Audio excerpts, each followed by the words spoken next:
Hey folks, welcome to yet another conversation on Business Redefined. This is your weekly most comprehensive look at the world of business, finance, and economics. We want to have a conversation about the platform economy and particularly Glovo, which has revolutionized this market. And we are privileged to have on set the co-founder, that is Mr. Sacha.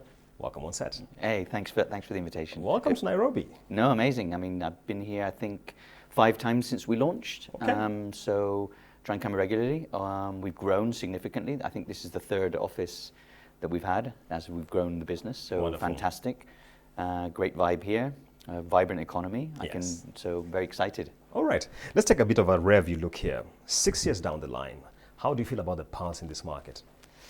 Well, it's been amazing because from when Glovo started, it was very disruptive. Yeah.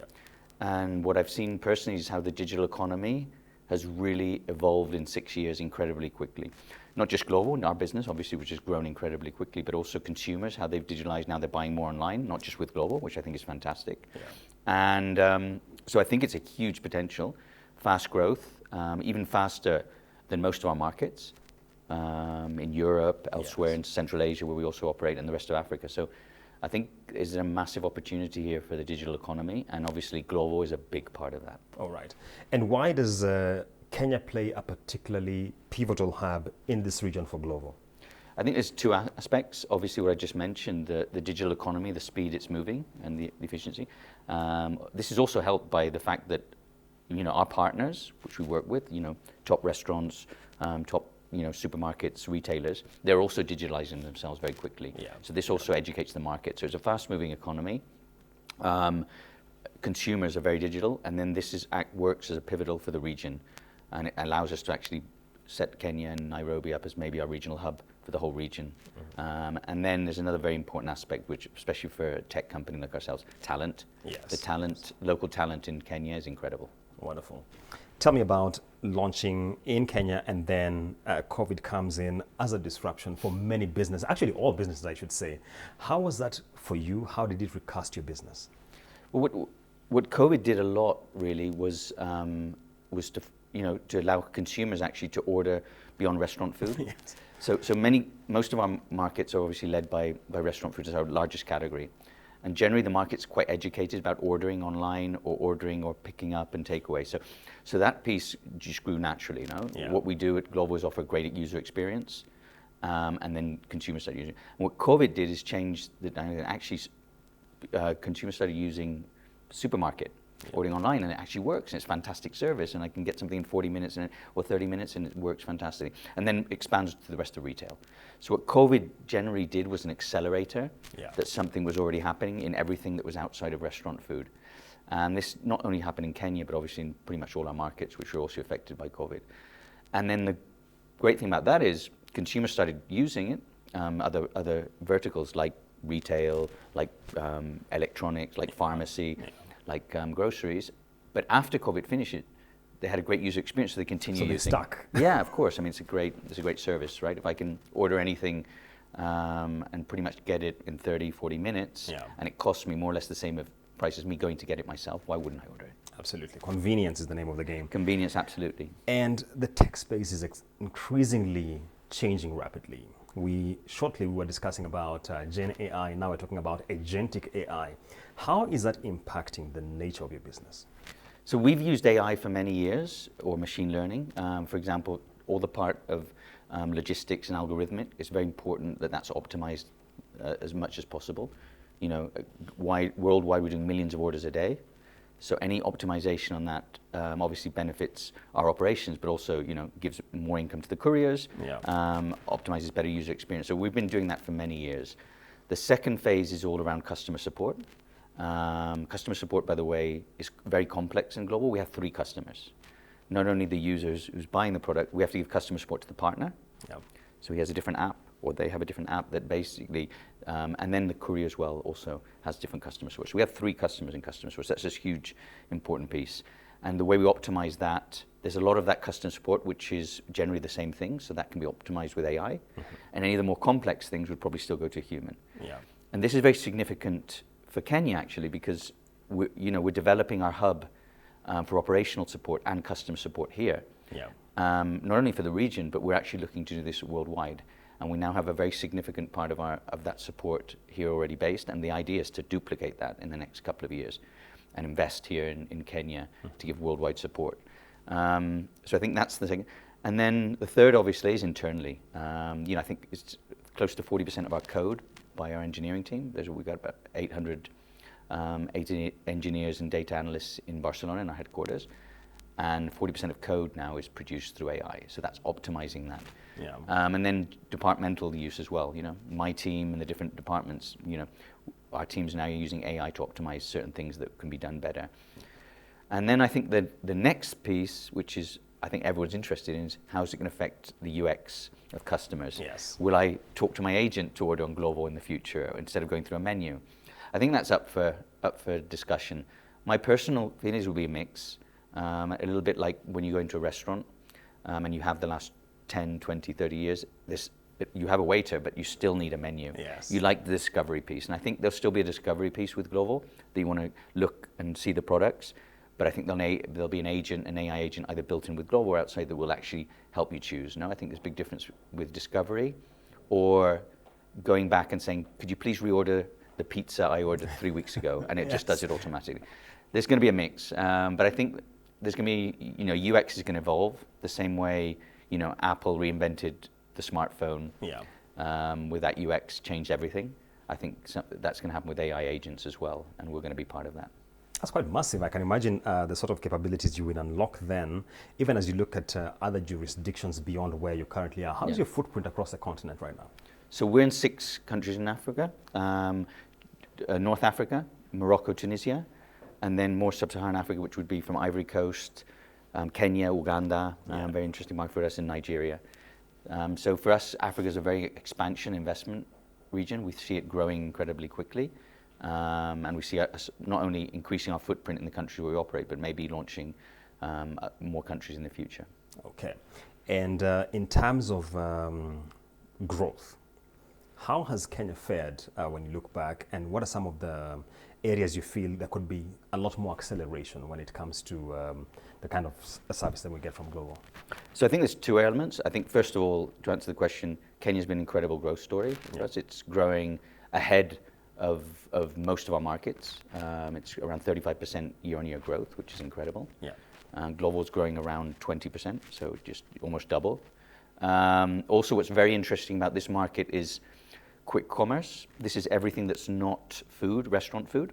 So restaurant food, again, is our largest category, but the fastest growing part of our business is retail, and that's led by groceries. We work with pretty much every single large grocery chain in the country. Also smaller, more boutique groceries that have specific products. But retail as well, pharmacy, even things like baby products, pets, beauty and health, electronics. Generally, we focus on high frequency products. What is that? That is things that you may well order offline more than once a month. Yeah. So that's convenience, groceries. And maybe things that you'll probably order or go and buy less regularly, like fashion, will probably be a second phase where we'll double down. We do have that today. But we see the high growth is high frequency, so consumer-led products that you'll generally order on a consistently basis, either every week or at least more than once or twice a month.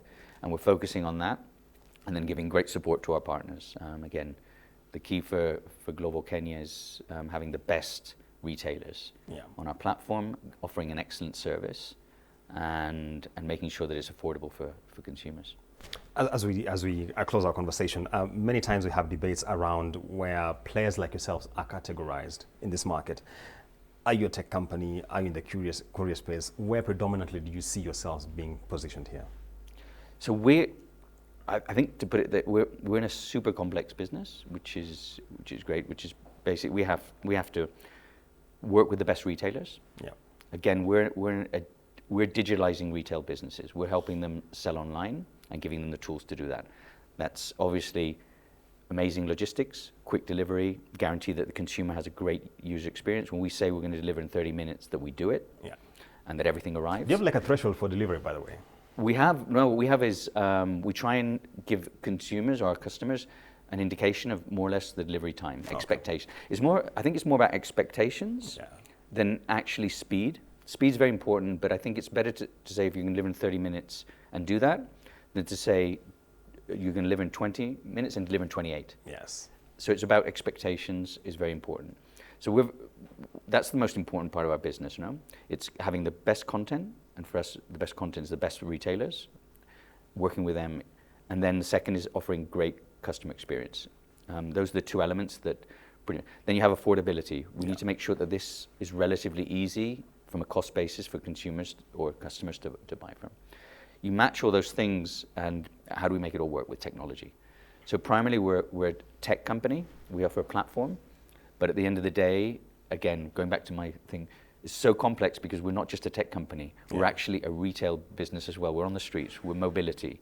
We're offering, you know, access to three customer bases. The customer who orders, digitalizing our partners, giving them technology so they can offer a great UX, and then our couriers who also need a separate app to operate.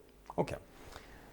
It's not often that we sit down with a co-founder of this kind of level. So allow me to ask you, when you go back, take us through just how you came up with this and why you thought there was actually a need to address in terms of platform experience when it comes to retail, etc. Yes, so I think the smartphone, changed everything for society, for how smartphones and apps basically allowed consumers to have always-on technology that allowed them to be, always be connected. I think, and with a very good UX. Yeah. Once that happened, you had to see a diversity of businesses that were until then offline, suddenly became on. The first was obviously ride-hailing. The traditional taxi business. Yes. So what companies did, specifically in the US, but also in Asia, was suddenly allow that consumers could actually order a taxi online, and they would actually have a great UX. So instead of leaving their home and going outside. And the idea was, wouldn't it be great to build, a ride-hailing app, but instead of moving people around the city, we'd move things.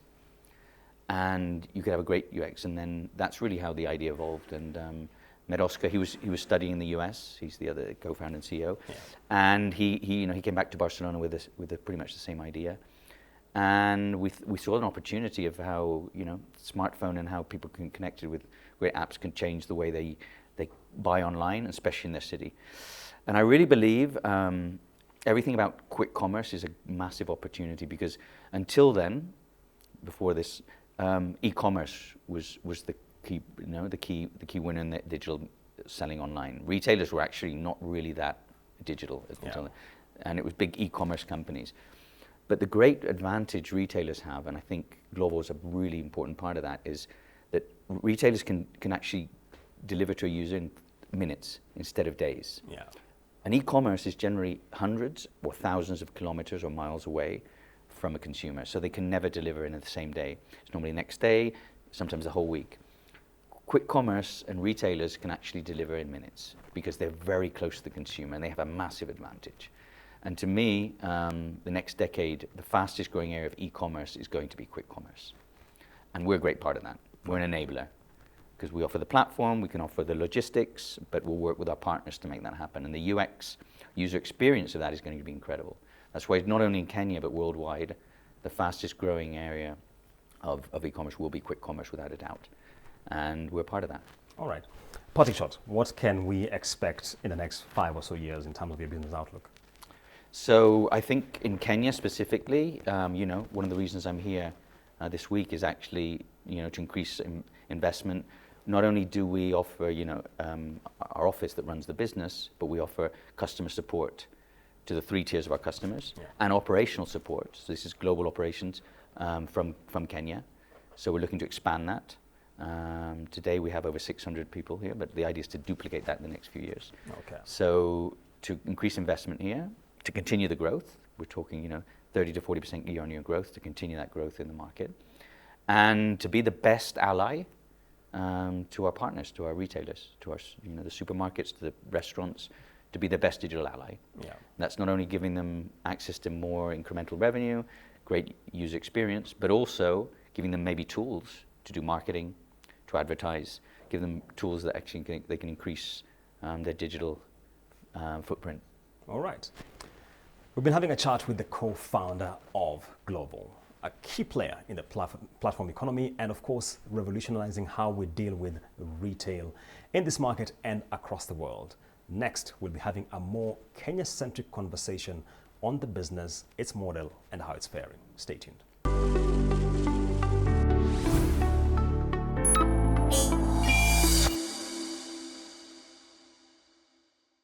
Caroline Mutuku, Country Managing Director, Glovo Kenya. Karibu sana. Asante. Let's discuss the evolution of consumer behavior in this country. How is it aligning with the evolving trends around, if I could call it, digital commerce in this place where you basically are dominant? Well, we are seeing a lot of Kenyan consumers adapting to digital solutions. And one of the things that in Kenya particularly, we've seen helping the digital sector or the platforms like ours is they have a lot of trust on platforms. And I think we must acknowledge the roles other companies have played in the economy. So when you think about how many people use M-Pesa, so one of the hardest things is to trust your money with our digital platforms. Yes. And we do that. When you look at available data, is Kenyans spend the highest amount of time on social media. When you dig deeper, is most of us are spending time either on Instagram or Facebook or TikTok looking for things to buy, right? So that also is strengthening the level of trust that customers have. Then, you know, the last one that from a digital perspective is also helping is loans. People are taking loans from digital loans. 70% of adults Kenyans have at some point in the last 1 year taken a digital loan. And all this is making the consumer to be looking for convenience, right? They are used to accessing everything that they need within minutes on their phone. Yeah. And we've used that as a starting point for customer knowledge or customer education. So we're educating customers that whenever you order on the platform, you will get it within minutes. It will be in good quality or in good shape. And if that does not happen, for one reason or another, there's help that you can access. And this is one of the foundations that, you know, we are using to build the business. But also, customers started off with only looking for food, right? So most people knew platforms for food options, right? The selection of food options. And it was initially fast food, right? For occasions maybe. But now they're evolving to, I want to order lunch, right? And therefore we went out and partnered with a lot of local restaurant owners who do anything you can think about. Chapati and beans, or rice and beans, or pilau, or biryani, or, you know, githeri as well, and your avocados. Yes. And people are ordering lunch through the platform. We've seen customers, you know, move from that and start searching for grocery options. So the day that you don't want to order for food, you want to cook at home and you're looking for your favorite supermarket, and you know, they're looking at they're coming to the app and searching for their grocery partners. And based on that data, we've gone ahead and partnered with all the biggest supermarkets in Kenya. We just onboarded Clean Shelf this year. But when you think about everybody else, whether it's Carrefour, Quickmart, Naivas, Chandarana, aggregated there. All of them are there. So you come to the app and you're able to access everybody. And now, you know, that convenience is also being translated to retail options as well. Whether you want to order for shoes, you want to go to the gym and you want to order for your shoes, you go in and you find Puma, you find Decathlon, and you are able to get your gym wear, and you go out and you know, go to the gym or go for a walk. So we are seeing customers, you know, gaining more confidence, gaining more trust, and increasing the variety of items that they're looking for in the platform. Let me ask you, what about in the electronic space? Because we tend to be very personal around that kind of area. You want to test it first. How does it work? So, are you seeing traction? Maybe that should be the question. Actually, last week we officially launched our partnership with Hotpoint, nice. Which is one of the most respected electronics brands in the country. And you know, what we are seeing is, at the beginning, customers, as much as we had some of the electronics shops on the platform, is they would only go for accessories, right? And they would buy accessories, and that would, okay, it comes on within 45 minutes or 40 minutes, it works. If I have an issue, I can get support, and I can get a way of, getting in touch with the store. Now, they're buying soundbars. That's all me. Now they're buying soundbars, toasters, blenders, iron boxes. That's some good trust indicator there. It's a good trust indicator, but I think the big point is having reputable brands on the platform. Yeah. And partners like Hotpoint that we have also partnered with Anisuma. Okay. I think sometimes they are known mostly for sound systems. And so I think one thing that we don't compromise on is ensuring that the partners that we have on the platform, to a large extent, are reputable brands that people know that they are quality brands and they can trust them. Help us understand, for many of us, when we think about Glovo, what comes to mind is the rider we see, trying to shuttle from one point to another. Help us understand your entire end-to-end ecosystem. Good question. So the ecosystem is very wide. I can imagine. So there's key 3 stakeholders, I would say, but then there's also many others that you operate with. So the ones that most people see, because it's a bit more visible, is the riders that collaborate with us on the platform. But then there's the partners. We call them partners because really it's a partnership. Yes. So it's the restaurant owners, or it's the restaurants, it's the grocery stores, it's the butcheries or the pharmacies, beauty stores. This is a second part of the ecosystem. And then the third one, and one of the most important one, is the customers, right? And the customers and the partners and the riders use the technology to get connected to each other. But we've also started to see other very important stakeholders coming to be part of the ecosystem, and it's brands. In the recent past, we've had very strong partnerships with Safaricom, Safaricom M-Pesa. We've also had strong partnerships with Visa, with MasterCard, and we're trying to ensure that the customers have seamless payment options on the platform. Because you're on the platform, you're trying to pay, and you're not able to complete your transaction, you can get very disappointed or frustrated. Yes. So we have very strong partnerships with them to not only have a seamless experience, but also to move as much as possible to cashless transactions. So either people add cards, or they use M-Pesa, or they check out with Google Pay or Apple Pay. So, from a brand's perspective, or payment service providers, but also beverage companies, right? We are seeing them understand more that customers are going digital, right? Or they are looking for convenience. And so you'll see Coke or Pepsi and all these other types of FMCG brands, they are very present on the platform, trying to reach their customers at the point of need, at the point of consideration. Also, we work very closely with government. We meet them a lot because this is a growing industry, and would like to get their perspective on how do we work together to continue growing the industry. And it's more important, especially for Kenya, where it's, we consider ourselves to be, a digital hub or a Silicon Savannah. And the government has been, quite an important stakeholder in all this, trying to craft together and collaborate to ensure that the industry is growing.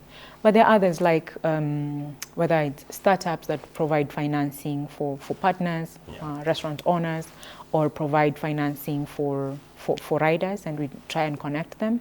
Last year we had a partnership with Watu Credit.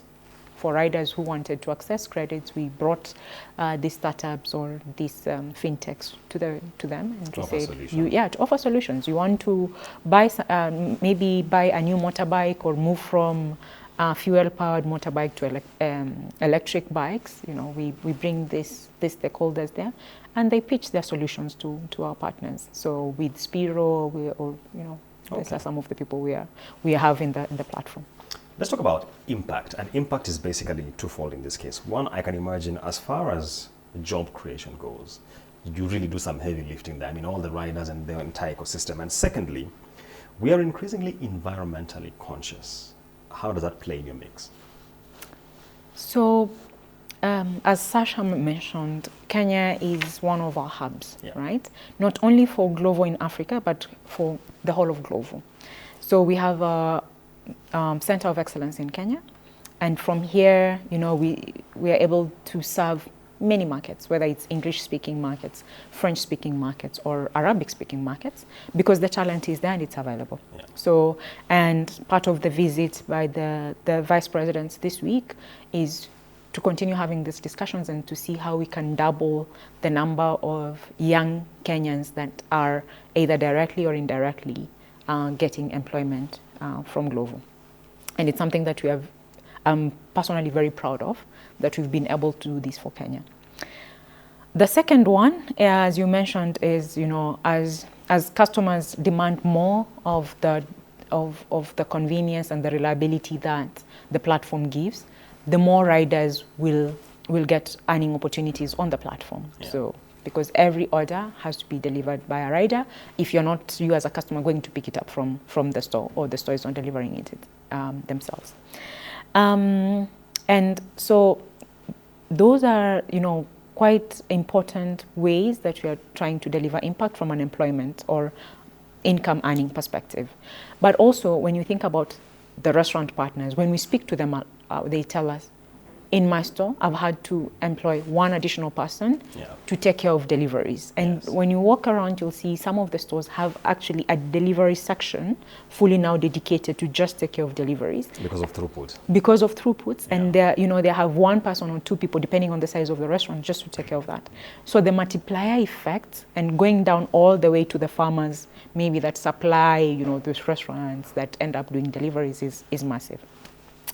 Then on the environment side, that's why I spoke about, the partnerships we have with Watu Credit and with Spiro, which is, if you're a rider and, you want to move from a fuel powered to an e-bike, we bring these partners and they show to you and they discuss with you what are the benefits of having an e-bike.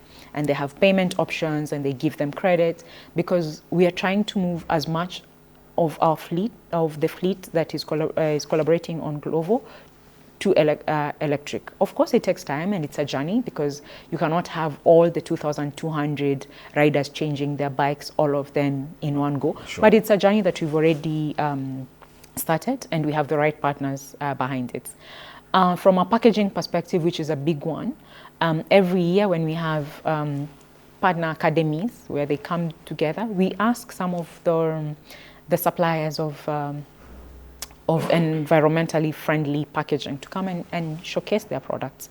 And once in a while, when it's possible, we even get this environmentally friendly packaging material, and we give them to the partners for them to test and see the quality, and then from there they carry on for themselves. So these are some of the things that we are trying to do, very specifically for the environment. But beyond environment and employment, we also partner with many children's homes. So for example, from a social impact perspective, if you cancel your order for one reason, maybe the rider came, you are not home for one reason or another, either an emergency or you're called into a meeting, something like this, and we try to reach you and you're not there, the food goes to a children's home. There's someone who receives it, checks it, and on that day the kids are happy.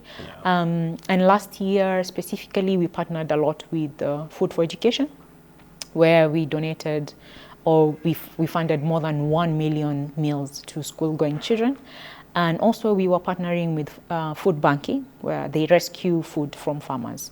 So, a farmer somewhere in Kinangop has food in the farms, but for one reason or another, they were not able to access markets, and they call food banking, and they tell them, hey, can you please come pick this up? So we were partnering with food banking. They would go and pick up the food from the farms, and then they would take it to vulnerable communities. Okay. Yeah. Let's close the conversation, the competitive landscape. I get the impression that you are the market leader here, and by a good margin. Speak to us about how it is being the market leader. How do you see the competitive landscape? And do you see yourselves more as collaborative with other players in the market, or more competitive? Competition is good. We welcome it, we encourage it. It pushes innovation. Yes, it ensures the customer service is at a good level, because now you start trying to win through service or through reliability.